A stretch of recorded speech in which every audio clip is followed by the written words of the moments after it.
నవమాసాలు మోసి పెంచిన తల్లిని బీమా డబ్బుల కోసం కడ తెచ్చాడు కసాయి కొడుకు. ఈ ఘటన సుమారు 7 నెలల తర్వాత వెలుగులోకి వచ్చింది. ఘటనకు సంబంధించిన వివరాలను కామారెడ్డి జిల్లా ఎల్లారెడ్డి డీఎస్పీ శ్రీనివాసులు మీడియాకు తెలిపారు. జిల్లాలోని నాగారెడ్డిపేట మండలం తాండూరు గ్రామానికి చెందిన చాకలి రాజు తన తల్లి జమునను గత జనవరి 9న హతమార్చాడు. జమున బహిర్భూమి కోసం ఆరు బయటకు వెళ్లగా రాజు వెనక నుంచి వెళ్లి బండరాయిపై తోసి తలకు గాయం చేసి హతమార్చాడు. జమున బహిర్భూమికి వెళ్లి కాలు జారి బయటపడిందని మృతి చెందినట్లు గ్రామస్తులను పోలీసులను నమ్మించాడు. ప్రమాదవశాత్తు జరిగిన మరణంగా పోలీసులు కేసు నమోదు చేశారు. ఇదిలా ఉండగా నాగిరెడ్డిపేట మండలంలోని ఆత్మకూరు వద్ద జరిగిన ఓ హత్యాయత్నం కేసులో చాకలి రాజుతో పాటు ఓ మహిళ మరో 2 నిందితులు మైనర్ బాలుడిని గత నెల 29న పోలీసులు అరెస్ట్ చేసి రిమాండ్ కు తరలించారు. హత్యాయత్నం కేసుకు సంబంధించిన సీన్ రికన్స్ట్రక్షన్ కోసం చాకలి రాజుతో పాటు మహిళ 2 నిందితులను ఈ నెల 18న పోలీసులు పీటీ వారెంట్ పై కస్టడీలోకి తీసుకుని విచారించారు. పోలీసులు చేపట్టిన విచారణలో చాకలి రాజు తల్లి జమున హత్య విషయం బయటపడింది. జమున పేరు మీద రాజు 80 లక్షల విలువ చేసి 6 ఇన్సూరెన్స్ పాలసీలు చేయించాడు.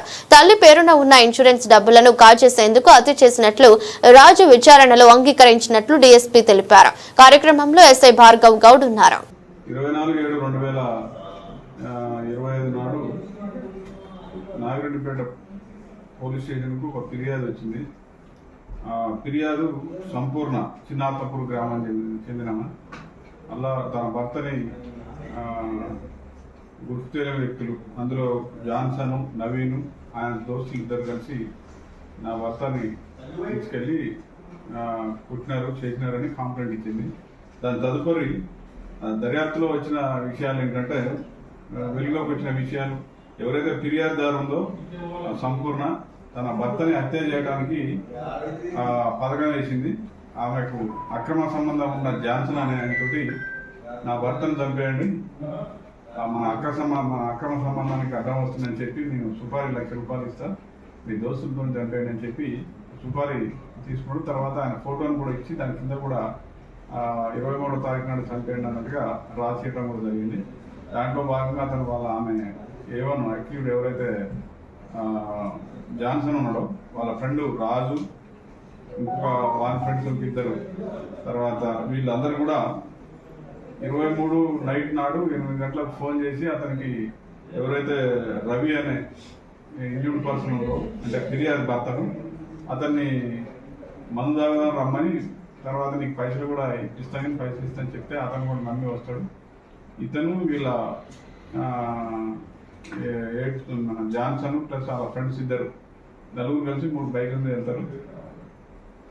ఇక్కడ పెద్దారెడ్డి డంప్యార్డ్ దగ్గరికి తీసుకెళ్తారు. అక్కడ మందు తాగుతారు. మందు తాగిన తర్వాత వాళ్ళతో పాటుగా ముందే వాళ్ళు వేసుకున్న పథకం ప్రకారం, జాన్సన్ పథకం ప్రకారం సుత్తె తీసుకొని వస్తారు. రాజుకి ఇస్తాడు ఆ సుత్తెను. అతను సడన్ గా తాగిన తర్వాత ఈ మాటల్లో పెట్టి వెనక నుంచి వచ్చి రాజు అనే అతను ఫస్ట్ హెడ్ మీద సుత్తితో తల మీద కొట్టడం వల్ల ఇంజూరీ అయితే అతను తప్పించుకోవడానికి ప్రయత్నిస్తే వెంబడించినారు. మిగతా వాళ్ళు చేతులతో కొట్టినారు. వెంబడిస్తున్న సందర్భంలో మళ్ళీ ఈ జాన్సన్ సుత్తే తీసుకొని మళ్ళీ అతని తలపైన కొట్టడం జరుగుతుంది. ఈ పెద్దారెడ్డి డంప్యార్డ్ నుంచి ఎస్కేప్ అయి ఉరుకుతుంటే ఎమ్మడదల్లి కొట్టడం, తర్వాత దగ్గరలో మనోహర్ రెడ్డి ఫామ్ హౌస్ అని ఉంటుంది, అక్కడికి ఉరుకుతుంటే అక్కడ మొత్తుకుంటే ఉరికేసరికల్లా ఆ ఫామ్ హౌస్ నుంచి వాళ్ళ సర్పుడి వినికిడి మనసులో ఉన్న వినికిడి పడి వాళ్ళు మళ్ళా తెలుస్తుంది బయటపడతామని చెప్పి ఆ ఫామ్ హౌస్లోకి పోగానే లోపలికి పోకుండా ఇక వాళ్ళు ఎస్కేప్ అయి వెళ్ళిపోతారు.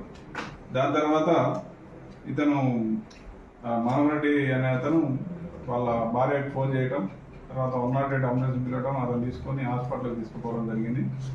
ఇదంతా ప్రధానంగా ఏంటంటే తన భర్తను చంపాలనే ఉద్దేశం, నాకున్న అక్రమ సంబంధం, జాన్సన్ నాకున్న అక్రమ సంబంధం తొలగించాలనే ఉద్దేశంతో పథకం చేసినారు. దాంట్లో భాగంగా ప్రధానంగా ఇందులో మా ఎస్ఐ గారు, నాగిరెడ్డిపేట ఎస్ఐ గారు అగస్త్య భార్గవ్ గారు మరియు వాళ్ళ సిబ్బంది చాకచక్యంగా దాన్ని డిటెక్ట్ చేసి వీళ్ళని ఈరోజు అరెస్ట్ చేయడం జరుగుతుంది. వాళ్ళందరికీ కూడా ఎస్పీ గారు అభినందనలు జరపమని చెప్పినారు. అందులో భాగంగా వాళ్ళందరినీ కూడా ఈరోజు రిమాండ్ చేసి, జ్యుడిషియల్ రిమాండ్ చేసి అరెస్ట్ చేసి పంపడం జరుగుతుంది. ఓకే,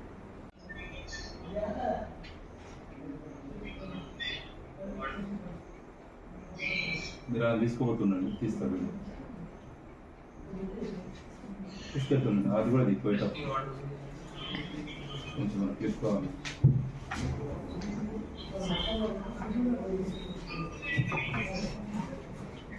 వెళ్ళనమ్మా బయట.